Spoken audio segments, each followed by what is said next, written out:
Olá, sejam bem-vindos, bem-vindas a mais uma aula do nosso curso, né? Agora nós vamos dar continuidade à discussão iniciada na aula anterior sobre funções, no qual a gente abordou de uma maneira bastante ampla, né, geral, a noção de função, como identificar o que é, o que não é função, identificar como construir, né, representar graficamente uma função.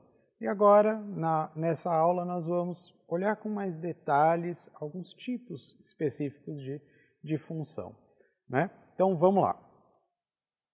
Primeiro tipo interessante, ou três tipos interessantes de se discutir, e são tipos de funções que vão acompanhar vocês ao longo do curso de matemática, de licenciatura em matemática, né? É uma discussão que volta e meia vocês vão precisar fazer, né? Identificar funções desse tipo, que são as injetoras, sobrejetoras ou bijetoras. Também é possível chamá-las de injetivas, sobrejetivas e bijetivas. É possível encontrar esses dois tipos de nomenclatura, né, nos materiais base e por aí vai. Bom, começando com o que seria uma função injetora. Vamos seguir esse tipo de nomenclatura aqui. Vamos pegar uma função f, que tem um conjunto de partida x e leva num conjunto de chegada y. O que ela faz? Ela vai pegar cada elemento x do meu conjunto de partida x e levar em uma imagem desse ponto x, né, desse número x, esse elemento x, em um y, né, que vai ser denominado também f de x. A f ela vai ser injetora, dizemos que ela é injetora se qualquer dois x1 e x2, qualquer dois elementos do meu conjunto de partida que sejam diferentes entre si, né? Pego dois números e eles vão levar a imagens diferentes no meu conjunto y. Então eu pego dois números, dois elementos diferentes no meu conjunto de partida, passo pela minha função f e vai levar a duas imagens diferentes. Quando isso ocorrer, eu digo que essa função ela é o quê? Ela é uma função injetora ou injetiva, né? Se a gente pensar na nossa representação por diagramas, né, significa isso. Cada ponto ali do x, cada elemento ali do x está sendo levado a um elemento do y, e se eu pegar duplas ali de elementos do x, elas vão sempre levar a duplas de imagens diferentes em y. Se a gente pensar ali, tem um pontinho de y ali, um elemento de y que ficou vazio. Isso não é problema. A minha definição de injetor é justamente essa. Dados dois x1 e x2 quaisquer, diferentes entre si, do meu conjunto de partida, quando eu passo pela f, eu chego a uma imagem em y, né, de x1, uma imagem de x2, e essas imagens são diferentes, né? Ou seja, dois x1 e x2 nunca apontam para o mesmo lugar, sempre para pontos diferentes no meu conjunto de chegada. Um exemplo, né, é uma função que sai dos naturais e chega nos números reais. Meu conjunto de partida são os naturais, chegadas são os reais. E essa função ela tem a regra x mais 2. Então eu pego um número natural, x, somo 2 e chego no meu conjunto, né, é o conjunto de chegada produzindo uma imagem. Por exemplo, escolhi 0, 0 mais 2, produzo o 2. Esse é um exemplo de função injetora, né? Eu nunca vou conseguir encontrar dois naturais diferentes, 1 e 2, e quando eu somar 2, eles vão chegar a um mesmo ponto, por exemplo, né? O 1 mais 2 vai chegar em 3, o 2 mais 2 vai chegar em 4 e assim por diante. A gente não vai conseguir apontar para um mesmo lugar no conjunto de chegada, por isso que ela é injetora. Agora, nós temos um outro tipo de função que são as funções sobrejetoras ou sobrejetivas. Considerando a mesma ideia, eu tenho um conjunto de partida x, um conjunto de partida y e uma regra que vai levar elementos de x em y. Essa função ela vai ser sobrejetora se e somente se qualquer elemento do meu conjunto de chegada existir um elemento do meu conjunto de partida. Então, qualquer elemento que eu escolher ali, do meu conjunto de chegada, eu vou ter um elemento relacionado a ele no meu conjunto de partida. Ou seja, não ficam elementos aqui sem uma relação com x, com o conjunto de partida x, né? Então, esse é por exemplo, né, olhando para um diagrama, seria isso. Cada elemento ali de x possui uma relação com y, meu conjunto de chegada. E, nesse caso, diferente do caso anterior das injetoras, eu tenho dois elementos que apontam para um mesmo, né, elemento no conjunto de chegada. Mas isso não é problema. Pensando numa função sobrejetora, eu não posso ter o quê? Ter elementos do meu conjunto de chegada que estão sem relação com alguém, né, no meu conjunto de partida. E aí eu tenho uma função sobrejetiva, caso eu tenha uma regra que se estabeleça dessa maneira. Então, por exemplo, você partir dos números reais e chegar nos números reais, né? Seguindo a regra, pego um x do meu conjunto de partida, do meu domínio, elevo ao cubo. Qualquer número que eu escolher dentro dos reais, eu consigo um número no conjunto de partida, cujo cubo é ele, né? Então, as imagens que estão ali no meu conjunto de chegada, elas estão sempre ali sendo produzidas por elementos do meu conjunto de partida, passando pela f, né?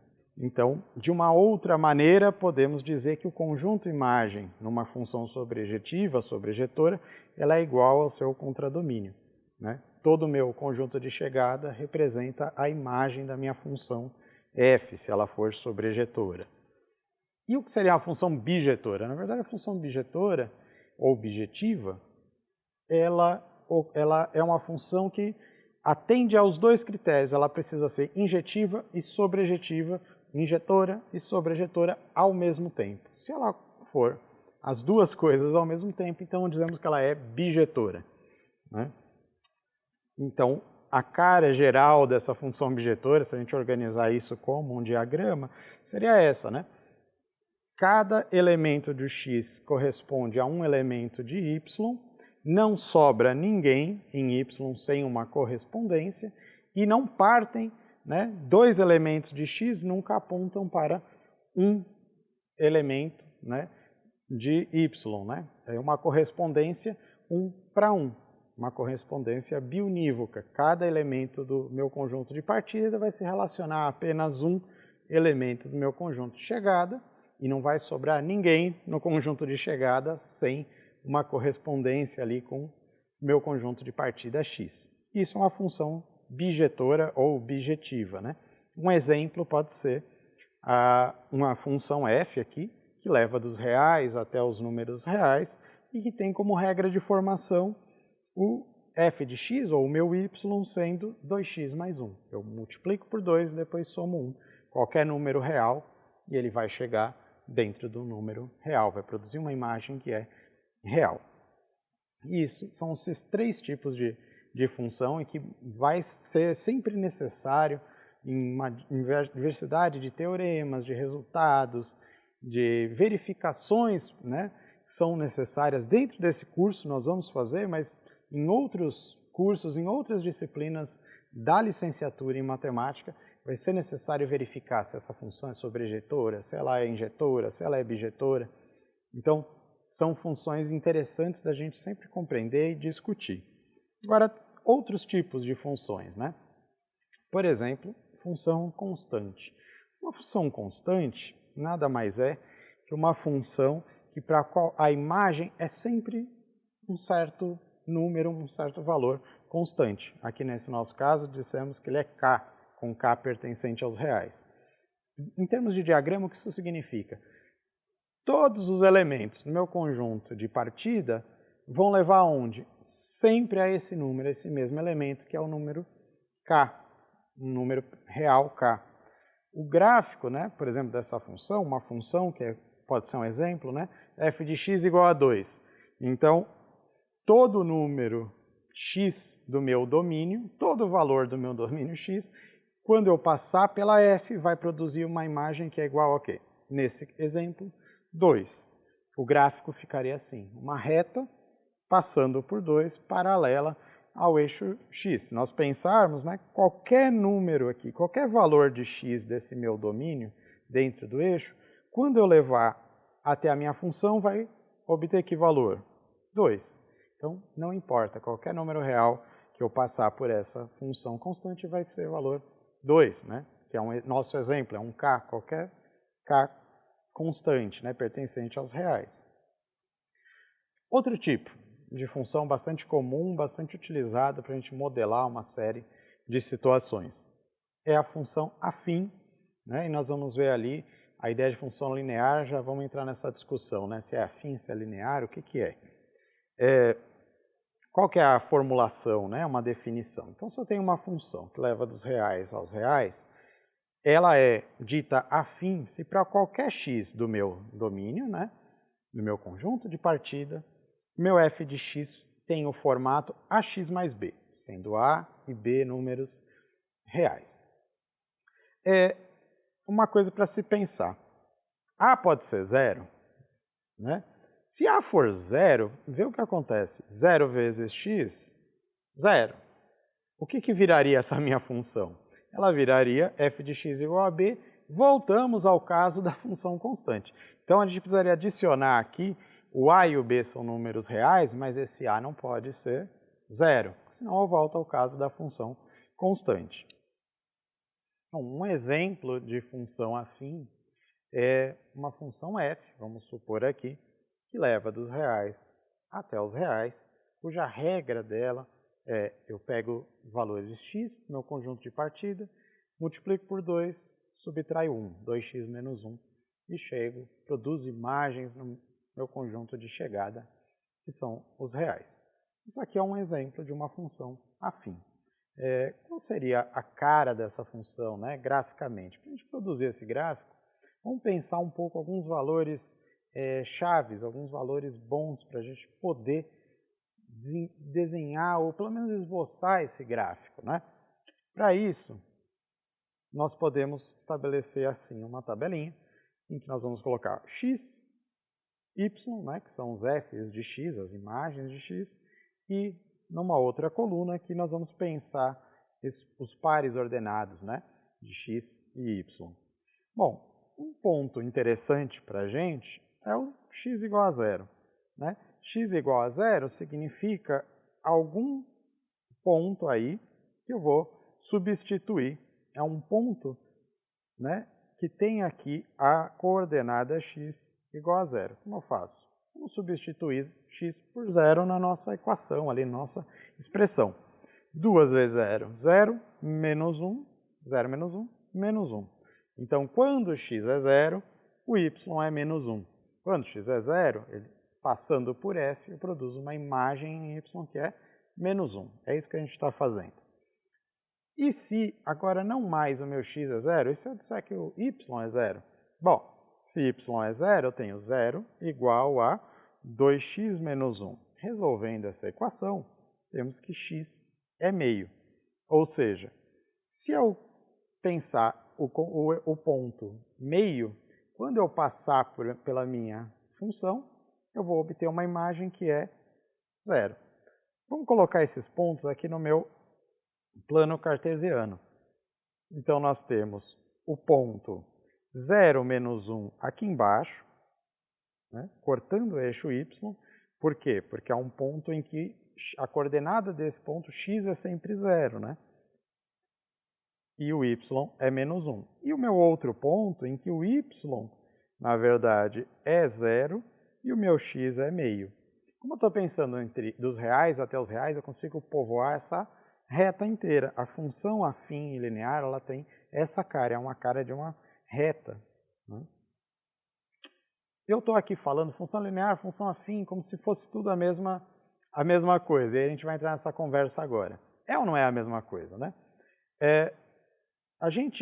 Alguns autores, né, consideram que quando o meu b é zero, essa função não chama mais afim. Essa função chama linear.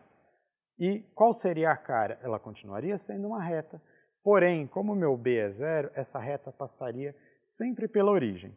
Então, uma possibilidade aqui é o f de x igual a 2x.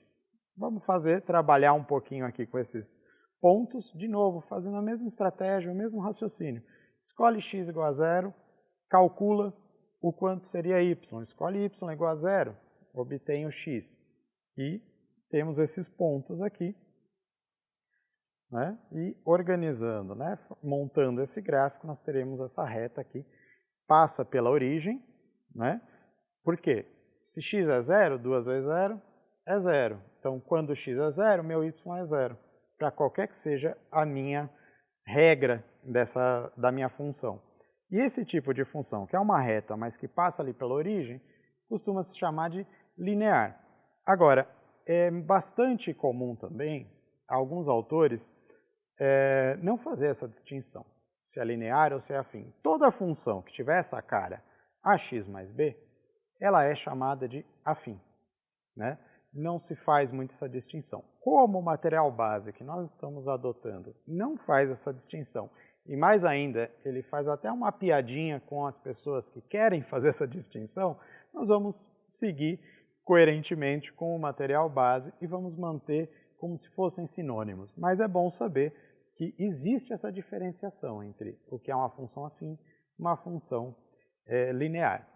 Bom, nós encerramos por aqui essa aula. Na próxima nós vamos continuar explorando mais alguns tipos de função e ali vamos agregar também algumas discussões anteriores sobre equações, resolução de equações quadráticas, né, de segundo grau. Bom, é isso, espero que tenham gostado. Até a próxima.